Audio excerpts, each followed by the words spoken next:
안녕하세요. ETF 서퍼입니다. 네, 지난 동영상에서 만나 뵀는데 제 마이크가 너무 안 좋아가지고 목소리가 제 목소리 같지도 않았고요. 좀 시끄러운 잡음도 많이 껴서 듣는데 좀 불편하셨을 거예요. 그래서 요번에 제가 마트에 가가지고 좀 괜찮은 마이크를 사왔는데 듣기 편하실지 모르겠습니다. 네, 어제 천연가스 혹시 지켜보셨나요? 네, 숏 포지션, 롱 포지션 발표 날이기도 해서 저도 좀 늦게까지 좀 봐보자 하고선 보고 있었는데 급락이 일어났습니다. 네, 급락이 일어나면서 결국에는 연결 차트로 봤을 때 최저점 2.150을 만들어버리고 지난 최저점을 뚫어버렸어요. 지난 최저점이 지금 보면은 2.155였는데 0.005 수준이 좀 떨어졌네요. 결국엔 전저점을 갱신해버리고 어디까지 떨어질지 현재는 모르는 상황입니다. 네, 기술적으로나 펀더멘탈적으로나 사실 분석이 어려운 상태이긴 합니다. 제 블로그에서도 한번 언급을 해드렸는데 7월 20일 날 말씀을 드렸어요. 네, 그 하단 지지 영역은 2.2에서 2.18이었다. 이게 깨지면 밑으로 어디까지 흘러내릴지 모르니까 대비를 해야 되고 2.2에서 지지를 받을 수도 있으니까 두 번째 지지할 때는 매수를 좀 하자. 그리고 대신에 2.1까지 떨어질 걸 대비해서 조금의 자본은 어느 정도의 자본은 남겨놓자라고 제가 말씀을 드렸었던 부분이에요. 보통 이제 지지 영역을 제가 설정하는 방식은 좀 독특하긴 한데 그건 나중에 차차 말씀을 드리고요. 지지 영역을 한 번 지지받을 때는 보통 약 70% 확률로 지지를 받습니다. 두 번째는 약 50% 확률, 세 번째는 거의 30% 확률까지 떨어져요. 근데 네 번째까지 보통 지지를 받을 때가 있는데 이럴 때 이제 상승 모멘텀이 강할 때는 가능한 얘기입니다. 그럴 땐 지지가 밑으로 쏠리는 게 아니고 약간 상승하는 모습을 보여주는 지지선이 생겨요. 그런 지지선 같은 경우는 계속 툭툭툭 치면서 올라가는 그런 지지대 역할을 해주고요. 근데 그런 지지선은 현재 아닙니다. 지지선이 계속 낮춰지고 있는 계단식 하락형 상태입니다. 네, 제가 차트를 보면서 좀 말씀을 드릴게요. 이건 이제 그 일봉으로 연결 차트입니다. 선물 같은 경우는 월마다 만기가 있기 때문에 연결 차트를 봐야지 장기적인 추세를 알 수가 있어요. 먼저 장기적인 추세를 보기 위해서 그래프를 조금 크게 보자면은 작년 12월을 지금 고점으로 해서 쭉 하락 추세를 보이고 있는데요. 여기 보시면은 일목을 뚫고 내려가요. 제가 일목균형표를 좀 자주 쓰는데요. 일목균형표는 나중에 시간이 나면 제가 쓰는 방법에 대해서 강의를 해드릴게요. 요거는 조금 해석 방법이 다양합니다. 개인마다. 그래서 보는 선도 다르고요. 보는 느낌도 다르고요. 보는 기준도 다 다릅니다. 제가 보는 기준은 이제 원자재 쪽에 맞춰서 저만의 방식을 사용하고 있는데 그건 나중에 한번 알려드릴게요. 이 일목을 뚫은 다음으로 해서 계속 일목을 못 올라타고 있어요. 한 번, 두 번, 세 번, 네 번. 이번이 네 번째로 충돌을 일으켰네요. 그렇다면 다음에는 일목을 올라탈 수 있을까라는 좀 의문이 듭니다. 작년 같은 경우만 해도 작년을 좀 확대해 볼까요? 2018년도 1월부터 12월까지 확대를 합니다. 죄송합니다. 이렇게 좀 넘어가서 2018년도 1월부터 볼게요. 2018년도 1월 같은 경우에서 고점에서 쭉 내려오면서 여름 시즌까지는 그래도 상승을 좀 타줍니다. 이렇게 상승을 타고 횡보하고 다시 상승하는 그림을 2018년도에 만들어냈어요. 2018년도 같은 경우는 계속 일목을 타고 내려오고 타고 내려오면서 결국에 일목을 뚫고 일목을 지지로 해서 계속 올라가 줬죠. 그런데 이제 저희가 궁금한 거는 일목을 뚫을 수 있느냐 여부입니다. 보통은 이제 일목이라는 게 상승을 지지하기도 하고요. 또 상승을 억제하기도 합니다. 근데 여기 일목을 올라타는 시점이 8월 중순이었고요. 그 다음에 10월 초였고요. 네, 이렇습니다. 그래서 8월 달에는 한 번쯤 모멘텀이 발생하는 시즈널이라는 게 있다. 그리고 10월 달도 좀 시즈널한 성격이 있다라는 걸 좀 보여주는 건데, 한 번만 더 한 해 뒤로 좀 가볼게요.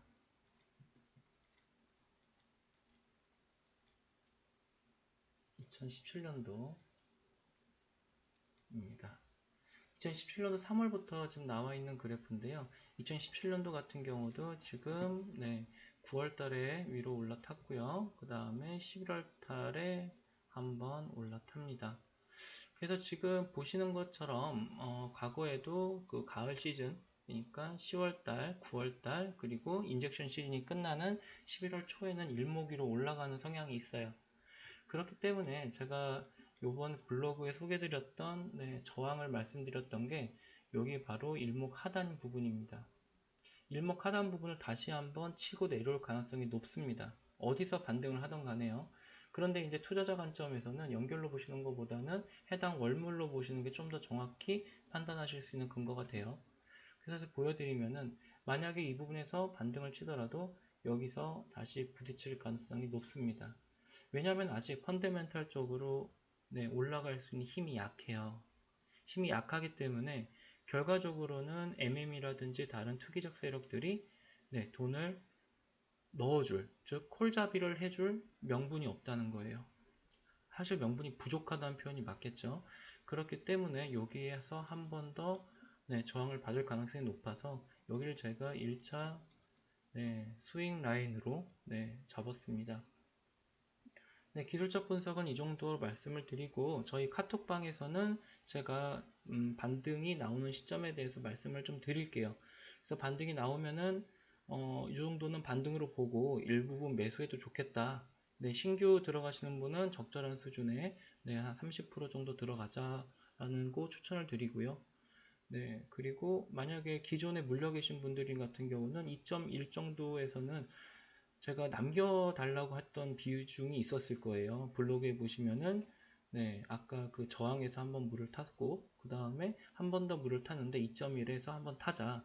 그 정도 금액은 남겨놓자 했는데 그 정도 금액을 반으로 쪼개서 한 2번 정도 들어가는 게 좋을 것 같습니다. 그 부분은 차츰차츰 제가 매일매일 시황을 전달드릴 수 있을지 모르겠는데 가급적 자주 말씀을 드리면서 진행을 하도록 하겠습니다. 다음으로 제가 이제 펀더멘탈 쪽을 말씀을 드릴 건데요. 제가 많이 보는 사이트 위주로 제가 정리를 해드리는데 이 사이트를 직접 보여드리면서 설명을 드릴게요. 이 사이트 저번에 말씀드린 것처럼 현재 셀시우스 홈페이지예요. 그래서 다음에 발표될 재고량이 망 상단 위에 나와 있고 그 다음 주, 그 다음 주 그리고 한 달간의 그 사주죠. 사주간에 얼마 정도 예측되는지가 나와줍니다. 지금 현재로서는 뭐 재고량이 다음 주쯤에는 쇼크가 나올 것 같긴 합니다. 근데 이 쇼크에 대한 것들을 미리 예견할 수가 있기 때문에 그게 어제 반영된 게 아닌가라는 좀 조심스러운 생각도 해봅니다.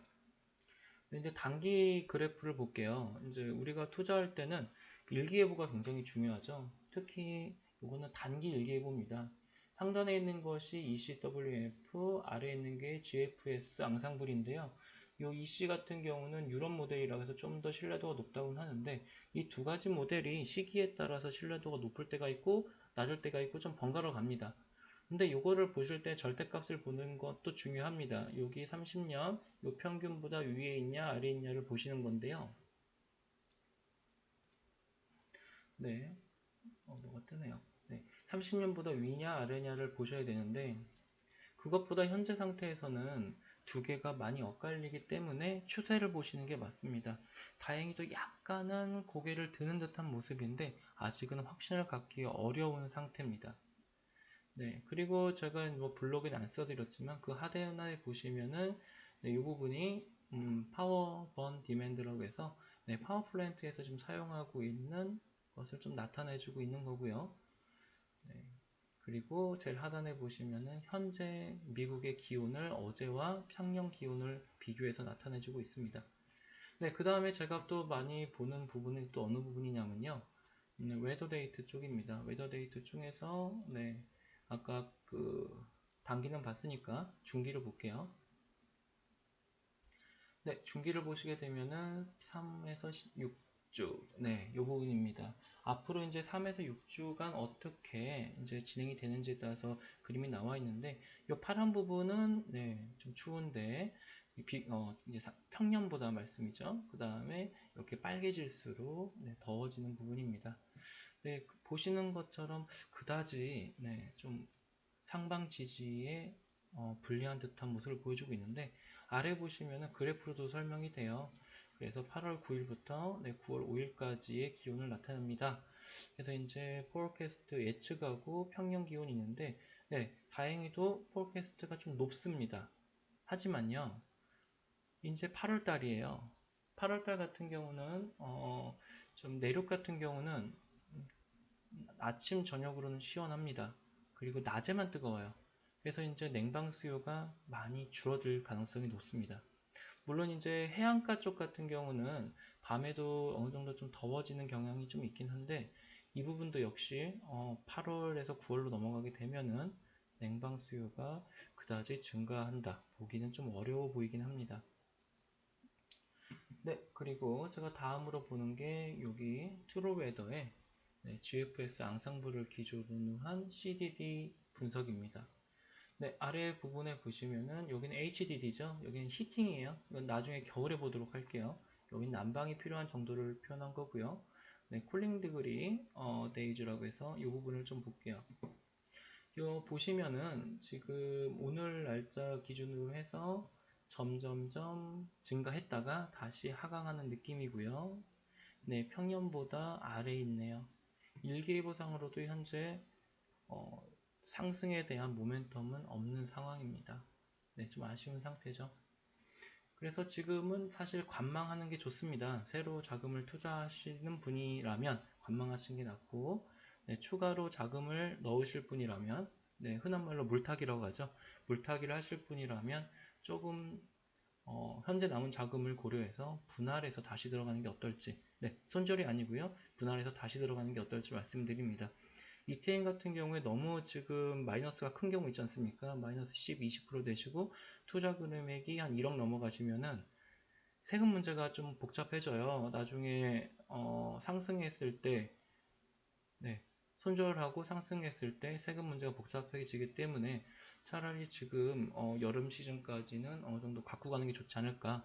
물론 뭐 평균 단가하고 보유 기간에 따라 달라지는 부분이긴 한데요.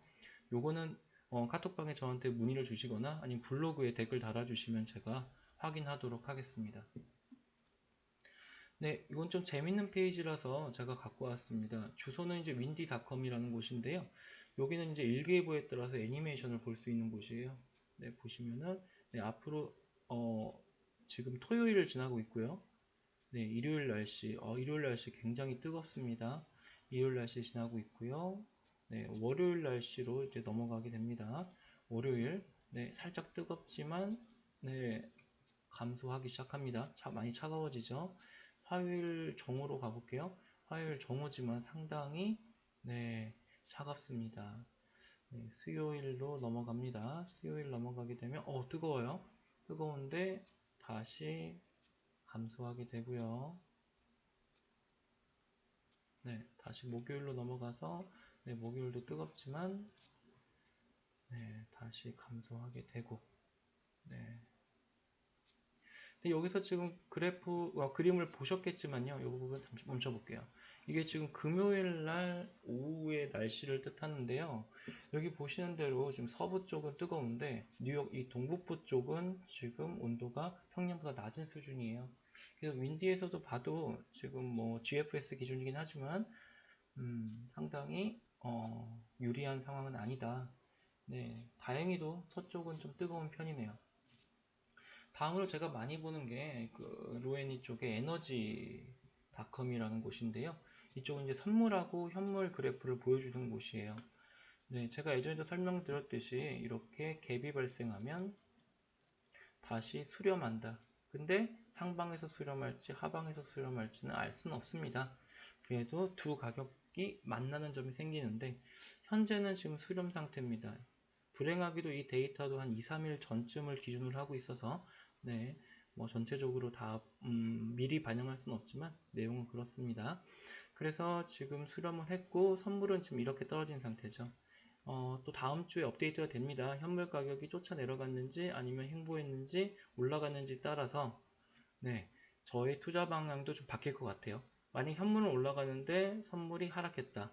그러면은 아무래도 여기 하방 경직성이 있는 네, 원자재로 봤을 때 다시 중간에서나 이렇게 만날 가능성이 높겠죠. 그럼 단기 V자 상승도 고려할 수 있기 때문에 요거를 다시 한번 다음 주에 설명을 드릴게요.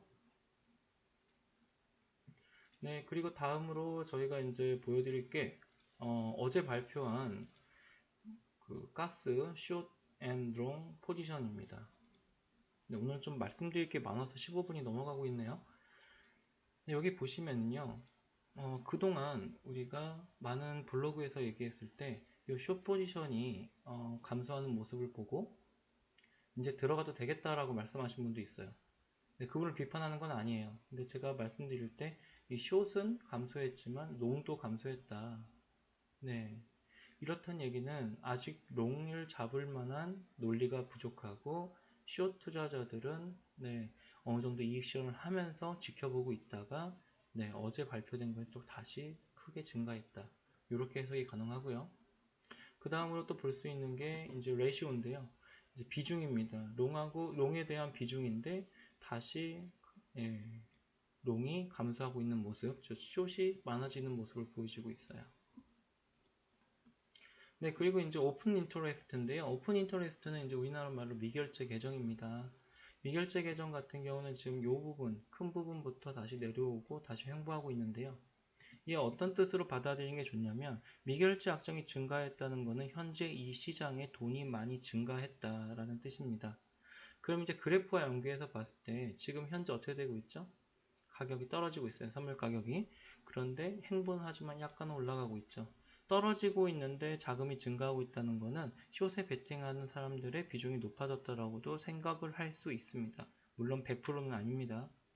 그런데 이제 이렇게도 생각을 할 수 있고요. 여기서는 지금 2018년도 1월 같은 경우죠. 1월 달에는 이렇게 한번 증가를 했었죠. 이때는 네, 상방을 지지하는 사람들 자금이 많이 들어왔다. 이렇게 해석할 수 있고요. 또 절대적 개념으로 해석을 하게 되면은 여기 그 금액이 크죠. 계약 금액이 크죠. 여긴 계약 금액이 낮죠. 네. 계약 금액 전체 금액이 지금 그 천연가스 시장에 요만큼 들어와 있고 여긴 요만큼 들어와 있어요. 그런데 어떻게 이걸 분석할 수 있느냐? 선물에서는요, 한 계약당 금액이 똑같습니다. 2.5에 들어가나, 3.5에 들어가나, 4.5에 들어가나, 얼마에 들어가든 간에 한 계약당 금액은 똑같습니다. 네. 그렇기 때문에 지금 시장에 자금이 얼마큼 들어왔는지를 추정할 수 있는 근거가 됩니다. 네, 이렇게 설명을 드렸고요. 제 블로그에서 이제 질문을 많이 주시면은 저도 답변을 드리고, 네. 그리고 이제 원래 저는 천연가스뿐만 아니라 다른 ETF도 많이 투자를 합니다. 근데 요즘에 천연가스 쪽에 워낙 관심이 많으시다 보니까 천연가스를 중점적으로 말씀을 드리고 있는데요. 저희 단톡방에 들어오셔서도 다른 ETF 물어보셔도 제가 성심성의껏 답변을 드리고요. 그리고 이제 앞으로 천연가스가 어느 정도 상승을 해서 많은 분들이 이익 실현할 시점이 오면은 또 다른 상품을 가지고도 또 말씀을 드릴게요. 지금 관심 갖고 있는 거는 코스피와 코스닥 레버리지를 좀 관심을 갖고 있고요. 또한 빅스도 관심을 갖고 있는 부분입니다. 물론 이제 철광석하고 니켈하고 골드, 실버 쪽도 관심을 갖고 있긴 한데 아직은 좀 애매한 부분이 있습니다. 그쪽도 이제 다시 매수를 잡을 수 있는 타이밍이 오거나 인버스를 강하게 잡을 수 있는 타이밍이 오면 또 말씀을 드리도록 하겠습니다. 네, 여기까지 ETF 서퍼였고요. 자주 뵙도록 하겠습니다. 구독하고 좋아요 부탁드립니다. 감사합니다.